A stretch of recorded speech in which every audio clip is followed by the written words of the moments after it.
Start acting like your pants are on fire. Don't act like you have another hour to waste, because you don't. I don't care if you're 25 or 55. The best time to plant a tree was 20 years ago. The second best time is like right now, today.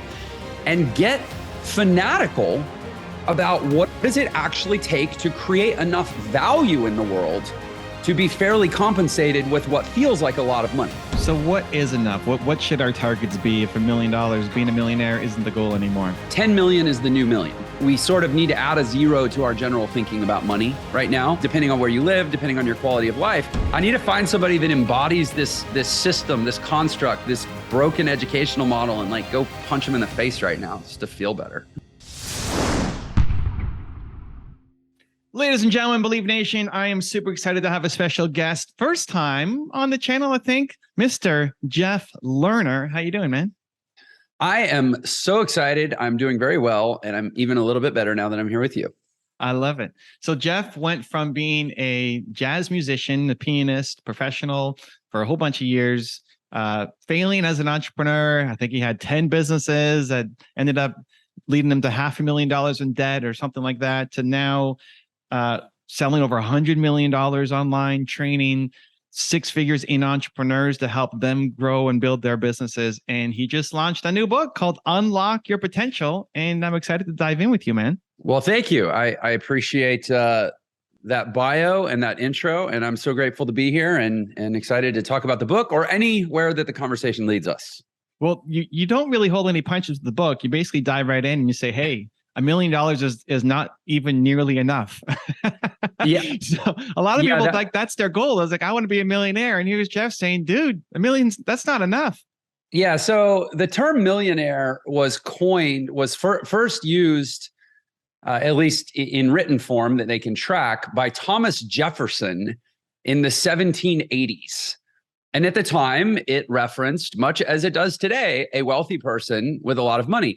But I think we could all agree that what constituted a wealthy, like a notably wealthy person in 1780 is dramatically different than today. And so the term, given its age and given, this concept of inflation and, time value decay of fiat currency, all this stuff we're hearing about in the news right now, I think that term became passé quite a while ago, at least in the way that we use it. So what is enough? What should our targets be if $1 million, being a millionaire, isn't the goal anymore? Well, in my book, there was I can't remember if it's a section of a chapter. It's not an actual chapter heading, but it's a section. And it says 10 million is the new million. Obviously, it's relative. It depends where you live. You live in Toronto, I believe. So I would say, I don't know, 10 million is like maybe a decent start out there. But in all seriousness, I really do think that we sort of need to add a zero to our general thinking about money right now, depending on where you live, depending on your quality of life.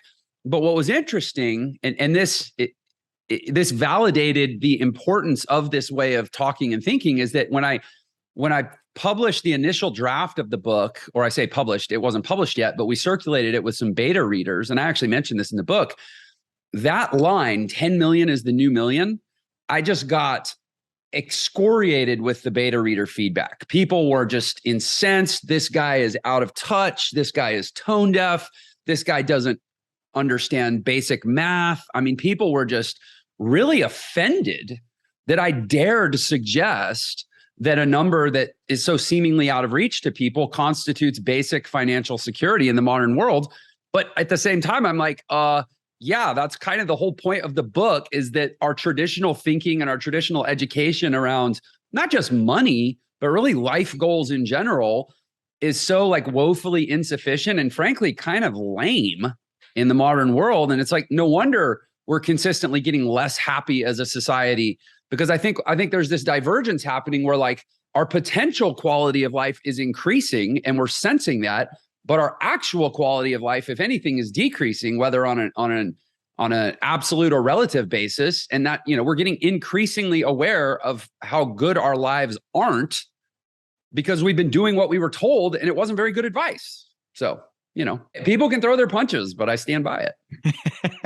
How do you get people over that belief hurdle, right? So for people who are already thinking $1 million is, I don't know how I become a millionaire. That's on my bucket list one day. And now here's Jeff saying that's not nearly enough. If you think about the the pianists of the world and the entrepreneurs of the world and people in 9-to-5 jobs of the world? Like, how do you get them from that huge chasm of belief that you can make $10 million and it's easy? I won't say it's easy. I will say it's imminently doable. And it gets a lot easier if you'll be very selective about who you take advice from and what lines of conventional thought you subscribe to, and which ones you reject, which I would argue should be most of them. And it's funny that we're having this conversation. It's kind of coming full circle.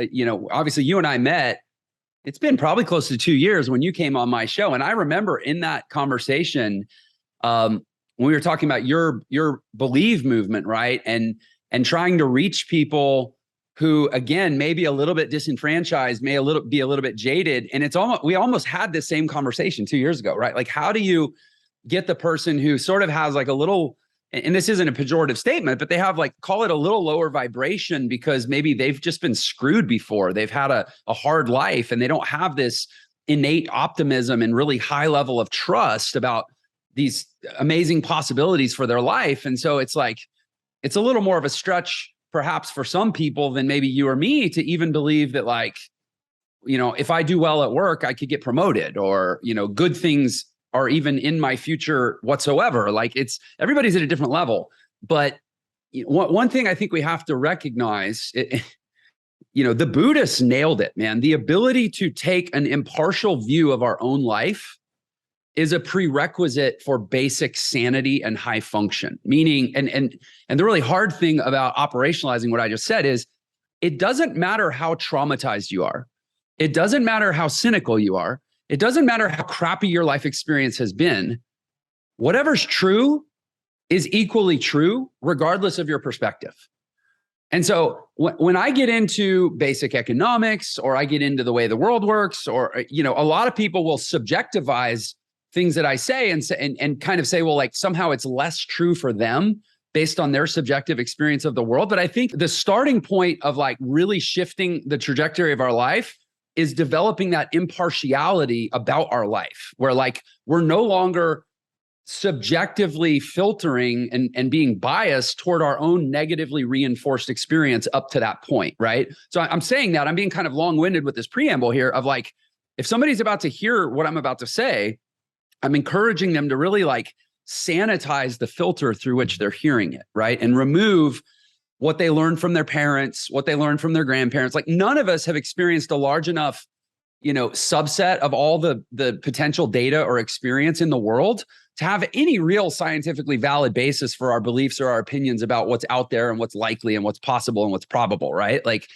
out of 8 billion people in the world, I maybe know like 500, So it's completely ridiculous for me to, in science and statistics, if we said, okay, take a sample group of 500 and use that to derive conclusions about 8 billion, they would go, no, your sample size is too small.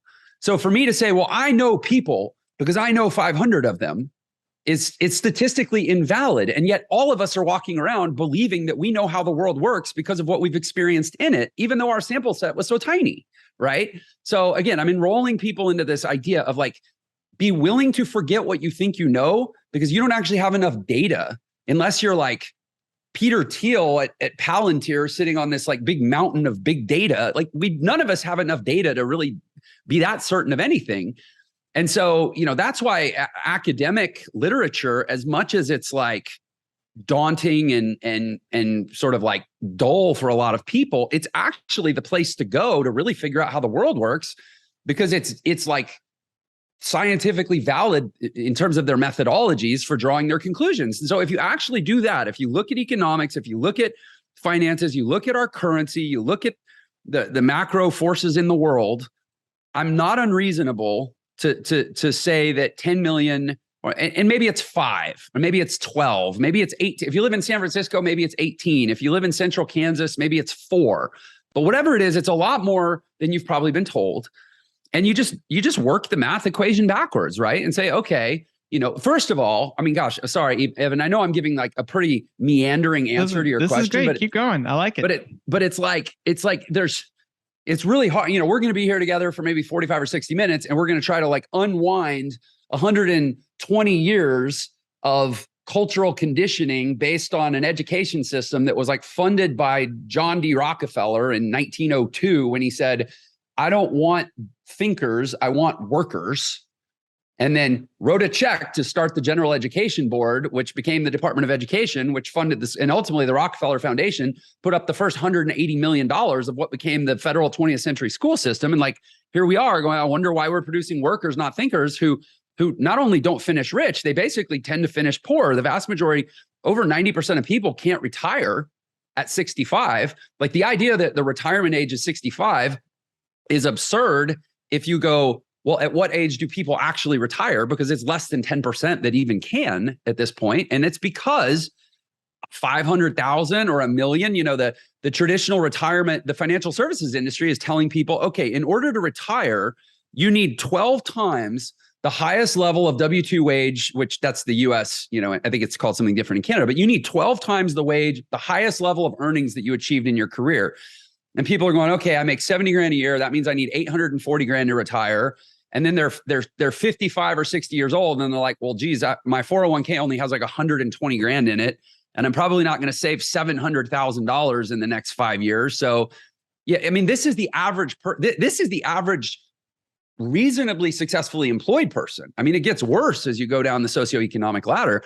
And so I think you have to be willing to like roll back the tape of your learning way before where most people are willing to. Like most people aren't willing to say, okay, virtually everything I've been told since I was like 3 years old about money and about life is completely irrelevant in 2022.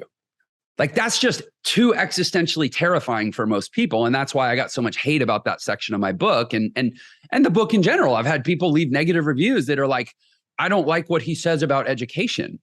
And I'm like, okay, subjectively, you don't like it, but do you believe that it's true or false? Because that's actually the only valid opinion to have. Like, so anyway, to the average person, to finally get to answering your question, what do I say to the average person? And I say average, I don't believe there's such a thing as an average person, but we can talk about medians in terms of like demographics and, statistics. To that person, I would say, first of all, start acting like your pants are on fire.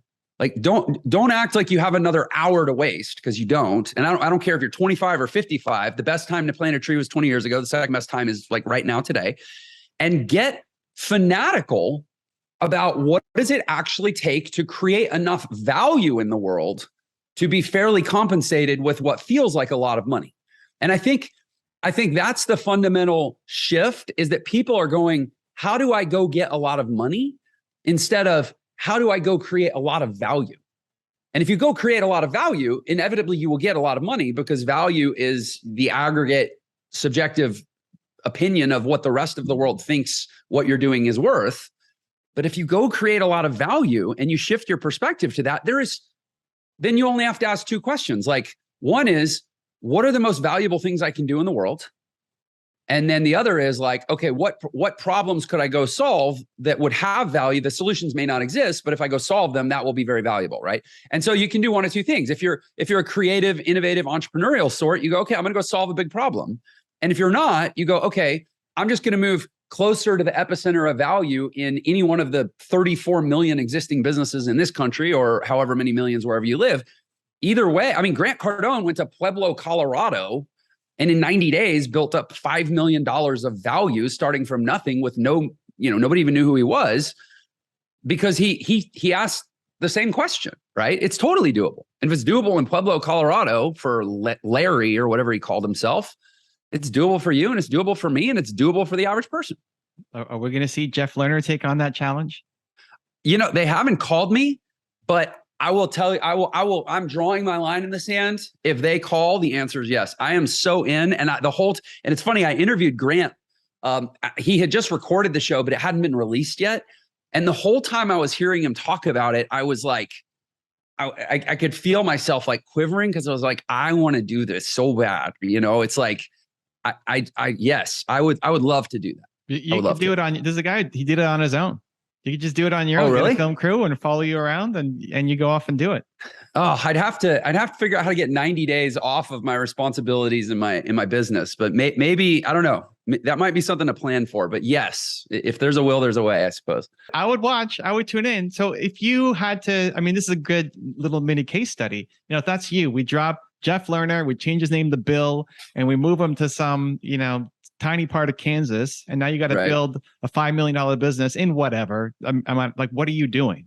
Let's remove the option to just duplicate equivalently what Grant did, right? Because I mean, he's already solved for it once, and a lot of his fundamentals were really, really solid. Of like, you know, first of all, you have to get access to people that think in relatively the same ways, right? I mean, that's one of the hardest things about going out and really creating value in the world is like finding environments that have the precursors and the sort of general mindset of value creation and value focus, as opposed to just a bunch of people that are swapping time for paychecks, right? Which the world to some degree needs that, but everybody can be more value focused in any job, in any role, in any economic situation.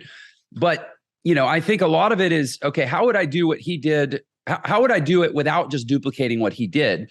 But again, the fundamentals that I don't think I could ignore would be figure out where is the value already in the environment.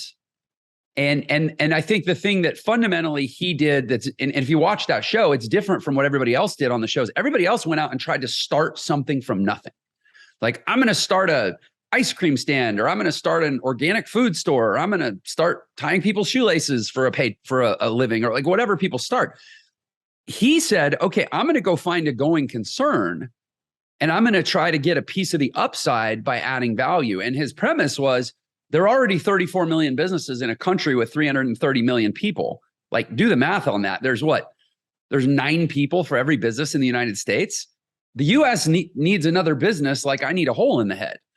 But the value is created by or it's easier to create value faster by adding value to an existing business. So what I would do is and again, without having a specific market to operate within, I would say, okay, what are the highest value components of the value equation? And it's basically going to be, and I talk about this in my book, moving closer to the center of value creation in any business typically means either dealing with sales and marketing or the actual financial guts of the business, right?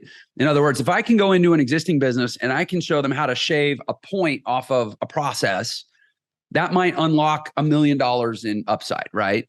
Or if I can just help them add incremental or marginal revenue to something that's already operating with a fixed foundation, then that could unlock millions of dollars of upside likewise very quickly. And Grant went and he helped this furniture store have like their best weekend ever.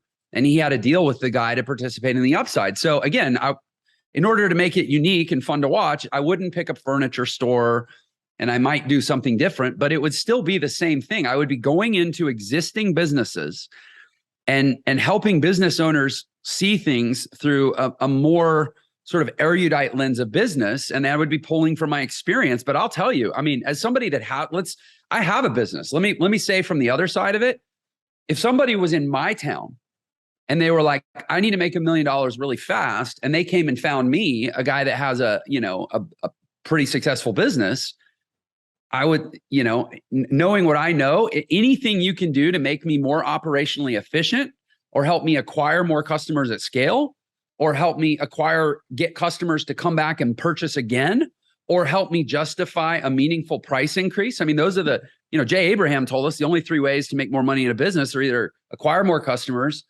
get the customers you have to buy more frequently, or be able to justifiably raise your prices, right? So I would probably hone in my radar to scan my environment for opportunities to do one of those 3 things for any business I could tap into that seemed to have potential, and try to negotiate a piece of the upside. I love it. If you look at that show, I think it's really divided into 2 parts. The first part is just survival. It's like, where am I going to sleep tonight? One guy's sleeping in his car in season 1, and then Grant's like going to a motorhome company and asking if he can sleep in the motorhome. And it's just about surviving and how I'm going to eat and get to the next step.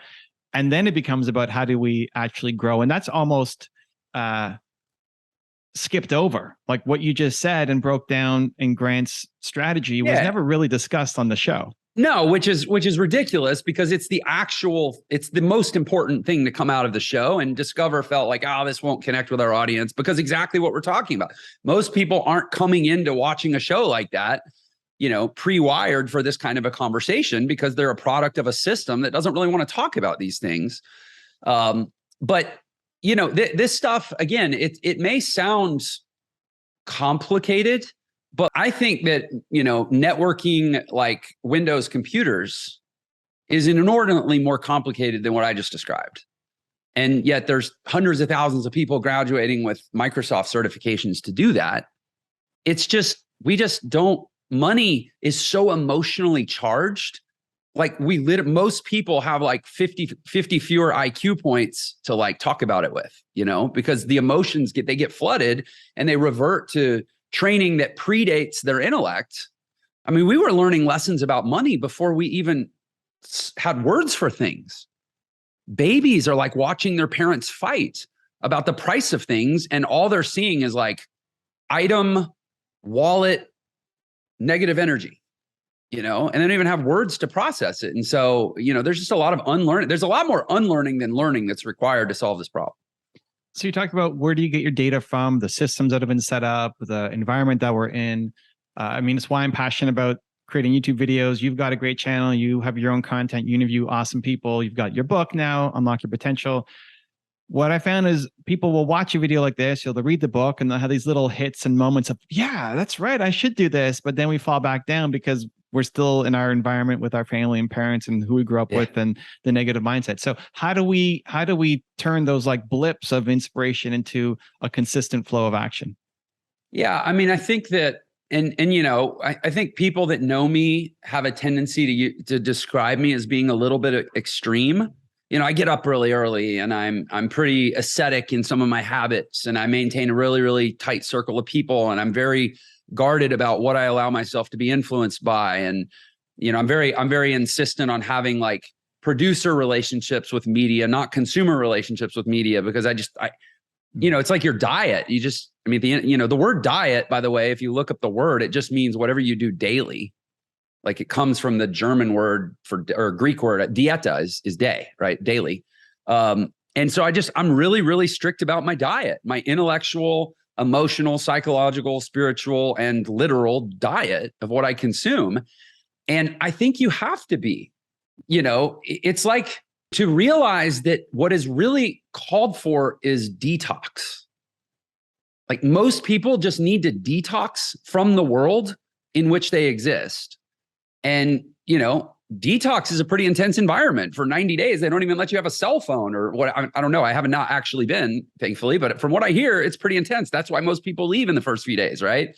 That you don't have a cell phone. You're not allowed to talk to your old friends. They don't let you see your family for 30 days or 60 days or whatever. I don't know. Everything I know about rehab, I know from the show Intervention. But like you create this artificially sterile, pretty intense, focused environment for yourself just so you can start to get momentum in the absence of the old ways. I think you develop a relationship with yourself that either starts to support those types of life choices and behaviors, or just consistently reinforces that that's too hard, that's too uncommon, that's too unlike the people that I tend to be reinforced by and the people that are around me, so I'm not going to do it.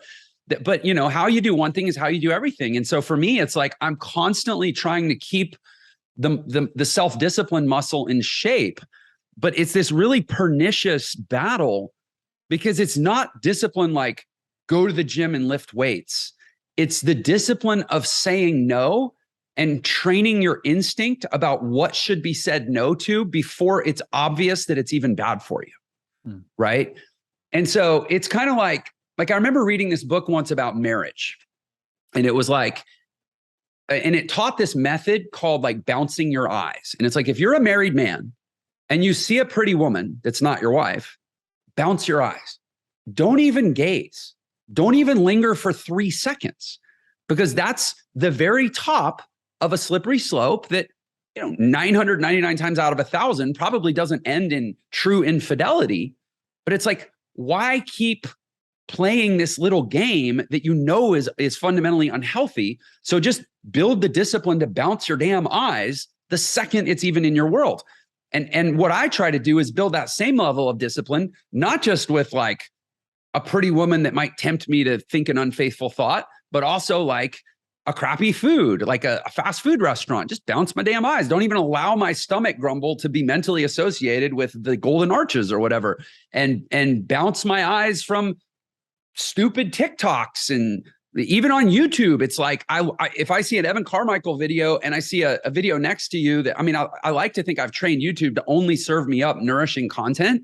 But like sometimes I see stuff and I have this like visceral reaction and people are like, why are you so intense? And it's like, because I know what that leads to. And at the end of the day, what it leads to is just lost potential. It leads to opportunity cost. It leads to like deathbed regret. And I think at some level, you just have to get kind of more intense about all of it if you want to save yourself from any of it. Well, and to your point of it's never been easier to become wealthy. That's how you basically open the book. Yeah. Unlock your potential. Everybody, if you want to go pick it up. If you're meeting Jeff for the first time, 50 years ago, you'd never meet Jeff. You'd never know who he was. There's no content that's being created. Access to people who have the wisdom was locked away. But now you got guys like Jeff who are making content, right? Like if you love Jeff, guess what? He's got his own YouTube channel with tons of great content there. He's got his own book that just came out. He's got his own Instagram account that you can go follow. He's about to go 90 days in Kansas City to build $1 million business from zero. Right. Follow the journey, right? Like access to your mentors it's never been easier. So we still might be growing up in the same environment as everybody else who your parents did, but now you actually have a choice to make a conscious change, where for your grandparents, it would be a lot more difficult because they didn't have the internet and people like Jeff Lerner were not creating content online. Yeah. And it's all there again, but you got to create the space for it. I mean, life is like this world we live in is like water. It fills all available space. Any space you give the world today, it will fill with, pablum and nonsense and gibberish and meaningless content. That's, basically like it's, if you go back, I remember, I think I was wired for this in high school. I stopped going to class because I just had I felt no relationship with the teachers or the drivel that they were feeding me. Again, I was 16 or 15. I didn't know the history and I didn't have the language for it. But that idea that we're creating workers, not thinkers, was just so obvious to me. And so I started skipping class and going to the library. And I remember reading, Brave New World by Aldous Huxley. And I read 1984 by George Orwell. And I read Fahrenheit 451 by Ray Bradbury. And I read pretty much the entire collected works of Ayn Rand, Fountainhead, Atlas Shrugged, Anthem, We the Living, you name it. And they're all these like dystopian books about, okay, for society to function in a overpopulated, sort of hypersaturated future, the fundamental requirement of the people that run society is to essentially drug the people. In Brave New World, they called it soma. There's an actual drug called soma now. And it's like, I just think when we start to see the world for what it is, I get why people don't want to do it. Like you end up kind of agitated and a little pissed off, but you also get to walk around and enjoy every day because you're in the world, but not of it. And you know that you're not sacrificing the vast majority of your own life potential for forestalling or postponing some horrible realization that you're going to have 10 minutes before you die, that you could have, would have, should have done all this stuff. And you didn't do it because you bought into all these narratives. I realize I probably sound like a tin hat nut job right now, and that's not my intent. It's just when society is telling you to borrow $100,000 to put yourself in an average of 22 years of debt to get a college degree in a world where 50% of 25-year-olds still work at home and 54% of college grads either don't have jobs or have jobs that didn't require a college degree. And as quickly as possible, they're trying to roll you into a 30-year mortgage. And I don't really want to talk that much about my whole mortgage worldview because that people get really triggered about that. And then it's all on the basis of like this slow drip of savings to build up some arbitrary balance sheet number that supposedly allows us to retire someday, even though you don't buy groceries from your balance sheet. You buy groceries from your cash flow, and retirement planning is almost never talking about how to actually build up cash flow in this world. Like, we don't run our personal finances the way any intelligent business runs their business finances. Like, if you're a business and you have $7 million in the bank and no cash flow, then like you're out of business, or you're draining your account. And yet people consider that to be the model for retirement, right? Like, the conversation is just so like broken. I don't know. I don't know how, my book is meant to be like this 350-page red pill that if you'll just read the thing, you'll never see the world the same way again, because you can't untake the red pill. But it's terrifying to do. And the other thing, it's terrifying when you're still in the vacuum of misinformation that doesn't have an answer. But like, you have to take the leap of faith. Faith is the substance of what is hoped for, the certainty of what is not seen. The answer is out there, but you will not find the answer because you will not seek the answer until you accept the question. But in order to accept the question, you have to be emotionally mature enough to deal with the existential terror that comes from realizing that even asking the question is a rejection of 99% of what you've been told your whole life. Right. And that's why I say, like, all professional development is really personal development.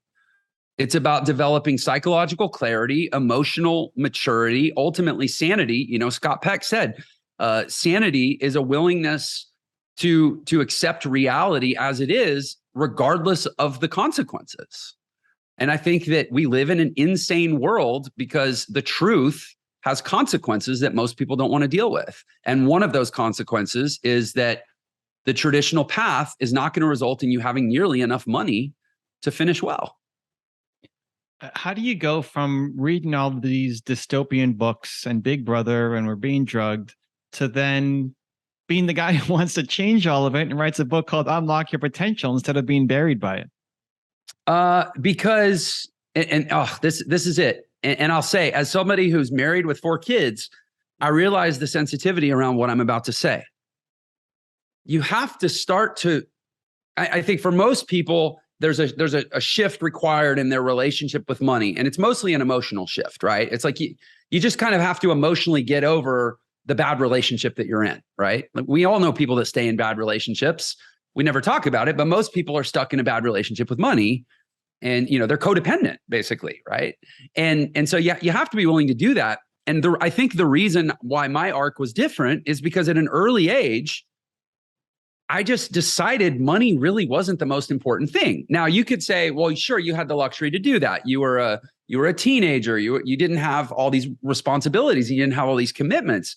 But I'll say this, there have been multiple times since I've been married, since I've had children, when I had a conversation with my wife where that was effectively, listen, in order for me to be true to myself, I have to continue to make decisions that the archetypal American family construct would say are irresponsible. In other words, because of what I believe about our future, which is me going and and again, there have been 2 critical junctures in my marriage when I was responsible for supporting kids as the breadwinner, when I had to have conversations where I was like, I am never going to get a job.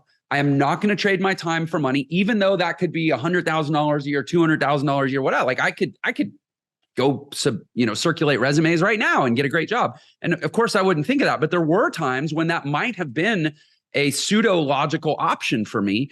And I had to say to my wife and children, even though it means that if I'm wrong or I'm unlucky or I just make a mistake, we could lose our house. We could have to downsize. We could have to make sacrifices. I'm not willing to trade the potential of our future for illusory security that ultimately leads to a far worse future in both absolute terms and on a weighted probability basis. In other words, taking a 50% chance of making $50 million 20 years from now is far better than having a 99% chance of never having enough money. Right? It's return on risk. Jeff Bezos talks about this all the time, right? A 50% chance at $50 million 20 years from now is equal to whatever the net present value of 0.5 times 50 million is, which is 25 million discounted back 20 years. Maybe that's a $10 million value opportunity, right? Depending on your discount rate. What is the value of a 100% or a 95% certainty of getting to 65 years old and only having $200,000 or $300,000 in the bank in a world that I'm 43, 22 years from now, 25 million is going to be the new 10 million. So what's the present value, discounted value of a choice that has a virtual certainty of giving me less than 10% of what I'm going to need to retire at the age when I have less energy, less capacity, less employability, less productivity, less ability to do anything about it, right? Most people are betting on certain failure because they're scared to bet on possible success. I love it. Yeah, I mean, you talked earlier about getting your pants on fire. I think it can be hard for people to get their pants on fire around net present value calculations, and this becomes part of the struggle. For you, when you're $500,000 in debt, you realize, oh, I can't just get a job to get me out of this. It's not like a $5,000 debt. I need to radically think different because this is a lifetime of debt if I don't strategically change my approach. How can we create pants on fire when we're not happy, but we're also kind of comfortable? I mean, I will say if I had the answer to that, I would be selling six-pack ab programs. I'd be selling diet plans. I'd be selling gym equipment. I'd be selling, relationship advice. And like most of our problems in the health, wealth, and relationship categories, which are the, sort of the three legs of the stool of quality of life. Most of them basically involve changing our relationship with time. I talk about breaking up with your relationship with money. Oh my gosh, I gotta ditch one unhealthy relationship. Well, there's a whole other one, which is our relationship with time. And I have an approach that I constantly come back to that I call horizonalization, where I have to really assess the irrational value that I'm placing on the present relative to different points in the future. The present and the future are the same thing at different times. So to arbitrarily choose a moment of comfort against a future of years of pain is actually a form of insanity. But like we're constantly battling our own wiring, right? Like our default wiring is just like stay alive now, don't die now, have enough food now, find a cave to get out of the rain now, so that we can at least get our kids to the point where our DNA can perpetuate, even if, the saber-toothed tiger bites my head off, right? Like we have all this pre-wiring that we come with that has become so incompatible with the world today that again, this is where I think you have to, first of all, nobody has the willpower to change their relationship with all this information that they're constantly being inundated with while they're being inundated with it, right? That's like saying, I want to have the willpower to eat pizza and McDonald's cheeseburgers and yet develop a six-pack, dunk a basketball, and run a 4.40. I'm going to be so strong-willed that even though I'm feeding myself crap, my body will still perform as if I'm training hard. Like it's way beyond willpower, right? It's literally, what are you feeding yourself? And again, we can't utilize space that we haven't created. So my advice, if somebody's listening to this whole interview and they're like, geez, this guy talks a lot and he's kind of all over the place and I don't even know. What am I supposed to take away from that? This is what I would say is cut out anything in your life that isn't leading you to the life that you want. And if you do an honest assessment of your life and you say, is my job leading me to the life that I want? And I mean the life that you wanted back when you still allowed yourself to dream. Like some of us have just gone, okay, the only way I can tolerate the gap between my present state and my desired state is to just learn to desire a lot less, right? Give yourself permission to desire a real quality of life, the life of your dreams, learn to dream again. That's a whole conversation, right? And once you do that, then audit your life. You have 168 hours a week.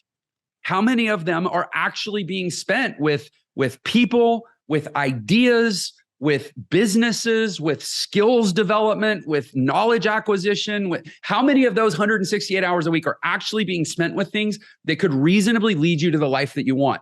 For most people, it's literally zero. And I don't say that because I'm like up on high telling people how it is. I say that because I run an online education platform, an entrepreneurial education platform that's enrolled 271,000 students in the last 4 years.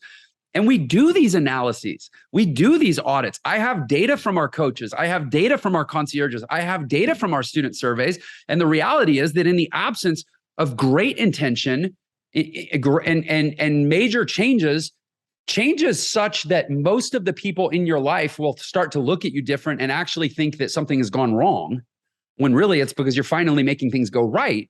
I mean, like you can't make these changes in secret. Like, people will notice. And that's why, like, I think that worrying about the judgment of others is actually the single thing that locks up most human potential, because it's the reason we don't make the changes, even when we know we should. But like, if you'll actually make these changes, and even if you spent, here's the thing, you don't have to reallocate all 168 hours. We still have to sleep. We still have to brush our teeth. But what if you just gave it 10, right? Or 10 and a half? That would be 90 minutes a day, 7 days a week. Say, I am putting barricades around 90 minutes a day, and as an absolute law under penalty. And I like to actually fine myself. I talk about this in the book, that if I break a promise to myself, I have to pay a fine to charity. So I actually win either way. But like, literally if I told somebody that if they do not meet me at the gym at 4:00 tomorrow morning, then there will be $100,000 levy placed on them by their state governments, and most of their assets will be seized, they'd be at the gym at 4 a.m, right? Like, but nobody, as we've established, we don't live in a world that's going to punish you for not doing the right thing. We just live in a world that's going to reward you for doing the wrong thing. But isn't that actually kind of the same thing, right? So you've just got to flip the game and say, I'm going to punish myself for not doing the right thing. Now, the word punish sounds punitive, same root, like penal, like we've got all these associations with it. Call it a consequence. Call it a natural outcome, right? But like, start enforcing boundaries on yourself, and even if it's 9 minutes a day, what am I doing that's actually moving me towards the life that I want, or that I would have wanted back when I gave myself permission and the ability to dream? You mentioned waking up super early and being extra disciplined. What are some of the maybe harder to connect to or weirder habits that Jeff Lerner does on a daily basis to stay consistent? So actually, this is going on video, right? Probably. Yeah. So yeah, I guess we'll see where this goes. I'm not about to like disrobe or anything, but like, this is my schedule on my phone, right? And I don't know how visible that is, but it starts at 3 a.m. I'm on a 3 a.m. clock right now. I have wake up / audiobook from 3 to 4, which means while I wake up, one of the first things I do is pop my AirPods in and I start listening to an audiobook. I'm listening to a book on leadership right now. From 4 to 5, I have mobility training. I'm 43. I'm older than I used to be and than I ever really wanted to be. So I'm trying to recapture the pliability of my youth. So I've been doing an hour a day of mobility. Then I have 30 minutes of weights. Then I have 30 minutes of showering and changing. Then I have an hour of piano practice here in my office. Then I have an hour of what's called Jada Stella time, which is time with my daughters. And so for me, by 8 a.m., I talk about dedicating time that's moving you toward the life that you want. By 8 a.m., I've had 5 hours of it, right? That's 5 days a week. That's 25 hours, and the weekends are a little different. But like, I spend as much time working on myself as most people spend working for somebody else. Right. And, now did I start there? No, I used to be broke. I used to be like most people. I used to have to trade every minute I could for money to get ahead or to live. But again, if people really do an analysis of what they're living for and what they consider to be an essential standard, like you talked about survival, right? Like that show was bifurcated between like the survival conversation, which is what plays to most people because that's where most people's heads are at. And then like what are the first principles of actually thriving and winning at this, this sort of artificial game, which they didn't even really talk about because like you said, that's not what Discovery wanted to show. But like, when we think about survival, we tend to compare ourselves to 8 billion humans. Let's compare ourselves to the 118 billion humans that have lived in the history of the world and theoretically survived enough to procreate, or else we wouldn't be here, and ask ourselves, like, what is this standard that I'm really insistent on? In other words, what am I sacrificing in my life because I think that a house with fewer bedrooms would be failure? What am I sacrificing in my life because I just don't want to have a hard conversation with my spouse or my kids about how, based on some very obvious like probabilities and very obvious statistical realities of the world we live in, the world that we've created for ourselves is actually a shell game. It's a math equation that's never going to resolve. And so I'm going to make some different choices, but as a consequence, we might not be able to replace our PlayStation this year at Christmas. Or like, what are the things that we've decided are the floor of survival that are laughable in the context of what most human beings, I mean, did you know that I think it was 130 years ago. I forget the stat. I heard about this the other day. 130 years ago, it was a very common thing for women to lose teeth when they were pregnant because the human body had to steal calcium to build bones for the baby and their teeth would fall out. That was 130 years ago, right? Women still had babies. Human species still survived. And we truly believe now that without a 3,000 square foot house in suburbia, we are failures. And we mortgage our entire life on the basis of what we call survival, which is really just keeping up with an idea that's based on false premises anyways. Again, I haven't figured out how to make this pill easier to swallow. I haven't figured out how to see clearly without drawing such dramatic or disruptive conclusions. I wish we could. I wish we could say like, oh, it's just these like small tweaks, like watch a little less TV and try a little harder at work and, maybe like 2 less nights a year playing poker with your friends. No, it doesn't work like that. Honestly, very, very few people in this world really get awesome lives. And that is why most people think that awesome lives are really hard to come by. But I believe in today's world, not in the caste system of 1,000 years ago or the medieval feudal system or all these other systems we want to point to and go, see, no, it's not fair. Right now, today, in a capitalist world, in a westernized world, in a democratic country, the vast majority of people could have almost any life they could possibly imagine if they were just willing to reject enough pieces of the life that they have currently found themselves with. I believe that to my core. I love it, man. And I think you're doing it. Like, you're waking people up with your channel, your content, the books, your training, the courses, all of it. Now, because we haven't triggered people enough, give us your quick take on mortgages. Oh, geez. I did open that box, didn't I? Yeah, I do talk about this some in the book. I mean, I think that, again, if you're willing to separate yourself emotionally and neurologically from the comfort of conventional wisdom and the comfort of just, confirmation bias, that's like, I'm gonna dramatically prefer information that confirms what I already believe and be skeptical or outright reject, or actually, I think what most people do is they just act like it doesn't exist. Information that contradicts what I've gotten comfortable believing. If you're willing to do that, and again, it's not even about willpower, it's about conditioning. Like, it's a habit. You have to get in the habit. We are what we repeatedly do. Therefore, insert, the quote is Aristotle, excellence then is not a virtue, but a habit, right? But you could insert excellence, you could insert clarity, you could insert sanity, you could insert developing an informed opinion about 30-year mortgages. Like, it's all based on how we habitually force ourselves to be pure and sane and clear in the way we process questions, right? And that willingness to divorce ourselves from things just because we've heard them a million times. Because I will say, if you're like, well, no, I still am not willing to do that, consider the sources. If the vast majority of people that you've gotten your information throughout life do not actually have the life that you want, it's reasonable to suggest that thinking the way they do will get you what they got, which you just said isn't the life you want, right? So maybe that makes it easier. But in any case, mortgages, I believe, are generally bad economics because, again, people talk about your house being the biggest asset that you'll have in your life. Look, I consider assets. I don't consider an asset, the value of an asset, to be what somebody will pay me for something now.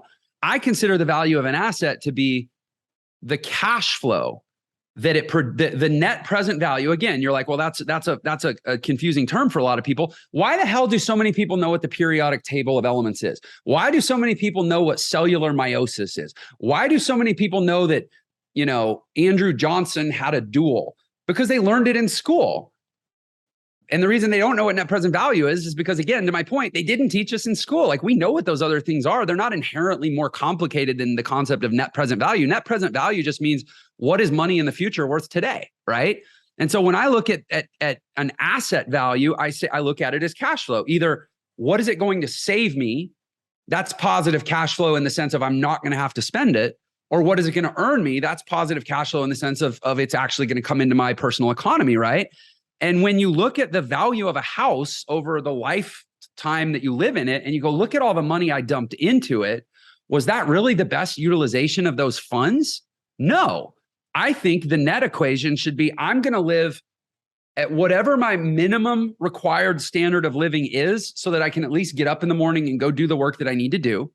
And I'm going to do it as cheaply as possible with as few long-term obligations and restrictions as possible, which, people don't typically factor in the long-term cost of being stuck in one place, of being illiquid, of not being able to move because depending on the market, it might take time to sell your house, or having to pay for improvements that even if you want them, you wouldn't have paid for them if you'd been renting because it wasn't your property that you would have been inspired to improve. Like, if you really do the macro calculation of the cost of home ownership versus the cost of just renting and living as cheap as possible, and then taking every possible bit of surplus in that equation and using it to create cash flow over the same 30 years. And remember, during that 30 years, you represent cash flow for the lender.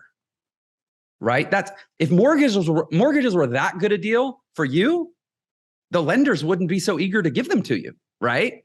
There's a buyer and a seller in every equation. And if you're buying, somebody else is selling, and who's smarter, you or the banks, right?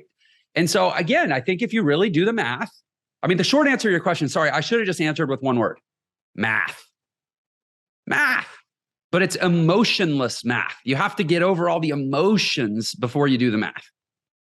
I love it. Well, the man is Jeff Lerner. The book is called Unlock Your Potential. We'll link it up down in the description below. Go check it out. Jeff, man, thanks for coming on board. Oh, this has been great, Evan. I'm looking at myself in the mirror and I'm like, I don't know if I just feel comfortable with you because we're like friends and we, kind of work in the same circles, but like, I really like turned that up. I'm like, my forehead's all red. I feel flushed. I feel hot.